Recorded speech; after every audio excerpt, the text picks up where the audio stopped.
2024년 12월 5일 목요일 아침을 여는 생명의 큐티 시간입니다. 오늘 말씀은 요한계시록 10장 1절에서 11절 말씀으로 하나님의 비밀이 이루어지는 그날이라는 제목으로 함께 말씀을 나누도록 하겠습니다.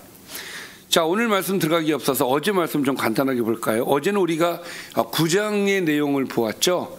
자, 9장의 내용은 다섯째 천사가 나팔을 불고 여섯 번째 천사가 나팔을 부는, 그러니까 다섯째 나팔과 여섯째 나팔에 대한 이야기였습니다. 다섯째 천사가 나팔을 부니 하늘에서 떨어진 별 하나가 열쇠로 무지개를 열었죠. 네. 예, 거기에서 연기가 나고 연기 속에서 인침을 받지 않는 사람들을 괴롭힐 황충이 나왔어요. 자, 그것들의 왕, 그 황충들의 왕은 무저갱의 사자로서 아바돈이요 아블로온이라고 하는 이름을 가진 자라 그랬습니다. 자, 그 다음에 이제 여섯 번째 천사가 나팔을 부니까 유브라데 강에 결박당한 네 천사가 노임을 받아서 2억의 마병으로 사람 3분의 1을 죽이는 내용을 우리가 어제 보았습니다. 그래서 여섯째 나팔까지 우리가 어제 살펴보았습니다. 이제 일곱째 나팔 전이죠. 자, 일곱째 나팔 전의 이야기가 이제 오늘 일곱째 나팔은 아니고 일곱째 나팔 전의 이야기를 오늘 함께 나누도록 하겠습니다. 내가 또 보니, 자, 등장인물 힘센 다른 천사가 등장을 했어요. 근데 수식어가 붙죠. 힘센. 네, 그래서 그 힘센 다른 천사가 구름을 입고 하늘에서 이렇게 내려옵니다. 떨어진 게 아니라 내려왔어요. 그 머리 위에 무지개가 있고 그 얼굴은 해 같고 그 발은 불기둥 같다. 생김새가 이렇다는 거예요. 1, 2, 3. 그 머리 위에 무지개가 있고 그 얼굴은 해 같고 그 발은 불기둥 같다. 이런 그 힘센 천사가 내려왔어요. 왜 힘센 천사라고 얘기했을까요? 힘세 보였겠죠? 자, 그럼 이 힘센 천사가 자세를 취하는데 그 자세가 좀 독특합니다. 자, 2절과 3절을 보니까 그 손에는 펴놓인 작은 두루마리를 들고 있다는 거예요. 두루마리를 들고 있었고 오른발은 바다를 밟고 왼발은 땅을 밟고 있었다 그랬죠. 그러면은 어떤 모양일까요? 우리가 바닷가에서 그 바닷가에서 진짜 그야말로 모래를 밟고 바다를 밟고, 그게 아니라 어마어마하게 큰 천사를 본 거예요. 어마어마하게 큰 천사가 한 다리로 오른발로는 바다를 밟고 한 다리로는 땅을 밟고 있었다는 거예요. 그리고 사자가 부르짖는 것 같이 큰 소리로, 힘만 센 게 아니라 소리도 큰 거예요.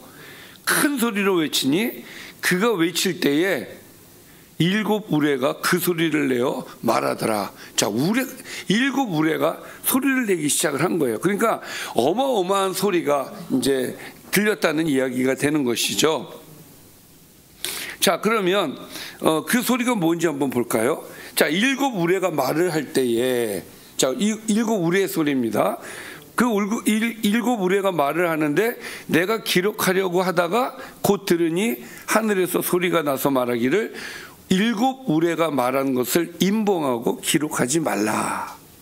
그러니까 요한에게 어느 것은 이야기를 하게끔 말씀을 하신 거고 이거는 얘기하지 마 그러면서 요한에게만 보여주신 그런 내용도 있다는 얘기예요. 그러니까 일곱 우레에 대한 우리의 기억은, 일곱 우레와 같은 소리가 있었는데, 이 힘센 천사가 일곱 우레와 같은 소리를 냈는데 이 일곱 우레와 같은 소리는 기록하지 말고 비밀로 임봉을 하라는 얘기는 비밀로 간직하라는 얘기죠. 그렇게 말씀을 하셨다는 거예요. 그래서 그건 비밀이 되었습니다. 자, 그 다음에 내가 본 바 바다와 땅을 밟고 서 있는 천사, 아까 그 힘센 천사가 하늘을 향하여 오른손을 들고, 이거는 이제 하나님을 경배하고 찬양하는 자세가 되겠죠. 그리고 어떻게 했을까요? 누구에게? 자, 이 6절에 보니까 세세토록 살아계시니 곧 하늘과 그 가운데 있는 물건이며 땅과 그 가운데 있는 물건이며 바다와 그 가운데 있는 물건을 창조하신 이를 가리켜, 오른손을 들고 그 하나님을 가리켜. 자, 그러니까 6절의 내용은 누구예요? 하나님을 일컫는 것이죠. 자, 그 하나님을 가리켜 맹세하여 이르되, 그러면서 이제 그 다음 말이 천사가 하는 말이죠. 지체하지 아니하리니 일곱째 천사가 소리내는 날 그의 나팔을 불려고 할 때에 하나님이 그의 종 선지자들에게 전하신 복음과 같이 하나님의 그 비밀이 이루어지리라. 자, 이 내용을 아주 간단하게 얘기하면은요, 천사가 하나님을 향해서 손을 들고 외치는 얘기죠. 그 내용이 뭐냐면은 일곱 번째 나팔이 불 때에 하나님의 비밀이 이루어지는 날이다. 그러니까 이 날이 세상 마지막 날이 될 것이다라는 말씀이 되는 거예요. 그러니까 일곱째 나팔은 굉장히 중요해요. 그래서 오늘은 일곱째 나팔을 불지 않습니다. 오늘은 거기까지 안 가요.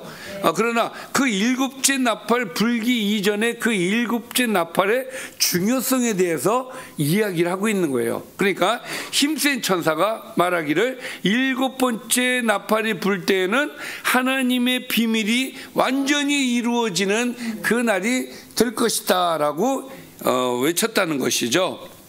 자, 그때 하늘에서 나서 내게 들리던 음성, 자, 계속해서 하나님의 음성을 들었잖아요.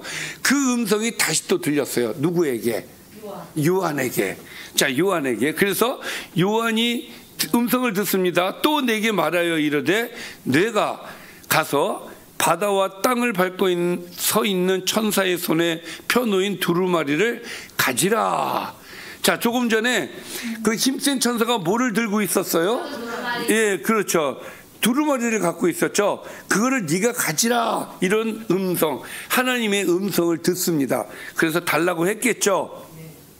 그래서 9절에는 달라고 합니다. 내가 천사에게 나아가 작은 두루마리를 달라 한즉 천사가 이르되 갖다 먹어버리라. 두루마리를 주면서 이거를 먹으라 그랬다는 거예요, 천사가. 자, 그러면서 덧붙여서 하는 말이 이걸 먹을 때 너는 네 배에는 쓰겠지만 내 입에는 꿀같이 달 것이다. 그러니까 입에서는 달고 배에서는 쓰고, 이게 무슨 말일까요? 자, 이것도 상징적인 말인데 이 두루마리는 하나님의 말씀을 의미하는 것은 분명히 맞는 것 같아요. 그러면 하나님의 말씀을 먹었을 때에 입에서는 어떻다? 달다. 성경에서 우리에게 말씀해 주시기를 하나님의 말씀이 달다라는 말은 여기저기서 나옵니다. 예를 들면 에스겔도 이와 같은, 하나님께서 이 두루마리를 먹으라라고 얘기를 하거든요. 에스겔에게도 그때 주시면서 뭐라고 얘기합니까? 내 입에서는 꿀같이 달 것이다. 그러니까 하나님의 말씀은 먹을 때에 달다. 하나님의 말씀은 먹을 때에 입에서 달다. 근데 먹어서 이 뱃속으로 들어갔을 때 배에서는, 자, 에스겔에서는 나오지 않았지만 이 요한에게는 이 말씀을 주시는 거예요. 이 배에서는 쓸 것이다. 그러니까 말씀을 받을 때에는 굉장히 은혜가 되고 달잖아요. 그러나 이것을 지킬 때에는 힘든 거예요. 그래서 쓴 거예요. 네, 그런 의미로 우리가 이해를 하는 게 좋겠다 하고, 늘 내가 천사의 손에서 작은 두루마리를 갖다 먹어버리니 내 입에는 꿀같이 다나 먹은 후에 내 배에서는 쓰게 되더라. 그대로 이루어졌다는 이야기가 되겠죠. 자, 그리고 마지막으로 오늘 말씀 마지막입니다. 그가 내게 말하기를, 천사가 말하는 겁니다. 내가 많은 백성과 나라와 방언과 임금에게 다시 예언하여야 하리라. 자, 그러면서 너의 사명, 사도 요한의 사명은 복음을 다시 전하는, 그것을 증거해야 되는 사명이 있다는 것을 오늘 말씀을 통해서 상기시켜주는 그런 내용이 되겠습니다. 자, 오늘 말씀 여기까지입니다. 자, 오늘 말씀, 요한은 힘센 천사가 하늘에서 내려온 것을 보게 되죠. 자, 그리고 펼쳐진 작은 두루마리를 들고 있는 것을 보게 됩니다. 그리고 그 천사는 오른발은 바다를 밟고 있었고 왼발은 땅을 밟고 있었어요. 그리고 창조주를 가리켜 맹세를 하죠. 어떤 맹세를 했습니까? 아까 지체하지 아니할 것입니다. 이건 아까 제가 설명을 아까 못했는데 하나님의 비밀이 속히 이루어질 것이다라는 얘기예요. 자, 그리고 일곱째 천사가 나팔을 분류할 때 하나님의 비밀이 이루어질 것입니다라고 천사가 이야기를 하죠. 그리고 요한에게 두루마리를 먹으라고 합니다. 요한이 그 두루마리를 먹으니 입에는 달지만 배에서는 쓰게 되었다라는 것이 오늘의 말씀이 되겠습니다.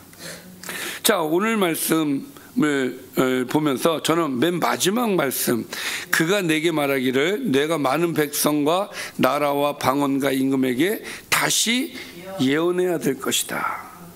자, 이것은 요한의 사명이에요. 그렇죠? 다시 예언해야 될 것이다. 예언은 요한에게 주어진 아주 중요한 사명입니다. 하나님이 보여주신 수많은 환상을 보았으니 이제 그것을 전해야 될 사명이 그에게 있는 거죠. 마찬가지로 우리도 마찬가지죠. 하나님의 말씀을 깨달은 우리는 복음을 전해야 돼요. 복음의 진리를 우리는 알고 있지 않습니까? 우리가 복음의 진리를 알고 있는 사람으로서 정말 이 세상 사람들에게 복음을 전하면서 더 살아야 돼라는 것을 우리도 사도 요한에게 말씀하신 것처럼 우리도 이 사명을 감당해야 될 줄 믿습니다. 기도하겠습니다. 살아계신 아버지 감사합니다. 오늘 주신 말씀을 기억하면서 우리도 요한처럼 하나님의 말씀을 증거하는 사람이 될 수 있도록 인도하여 주옵소서. 예수님의 이름으로 기도드리옵나이다. 아멘.